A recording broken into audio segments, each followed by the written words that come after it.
Assalomu alaykum. Hammaga xayrli kun. Hozir mana sexda ijodlar bilan bandmiz. Masalaga bitta gap aytmoqchi edim.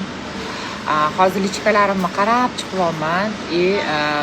Bilasizlar, har doim lichkaga joyida javob bera olmayman. Shuning uchun hozir qarab chiqyapman. Bir xil zakaz berishgan, qolib ketgan, o'qilmay qolgan SMSlar juda ham ko'p. Shuning uchun agar mabodo zakaz bermoqchi bo'lsanglar, обязательно telefon qilinglar. Mana bu pastdagi mana raqamim birinchidagisi. Uni tagiga yana ikkita zakaz oladigan qizlarimning raqamini qoldiryapman. Agar mabodo zakaz bermoqchi bo'lsanglar, просто SMS yozib qo'yib kutib o'tirmanglar. Sразу telefon qilinglar. Telefon qilsangiz bittada ko'tarib javob beramiz. Mana shu 3 ta raqamdan bittasiga xohlaganingizni telefon qilib buyurtma bersanglar bo'ladi. Sog' bo'lasizlar.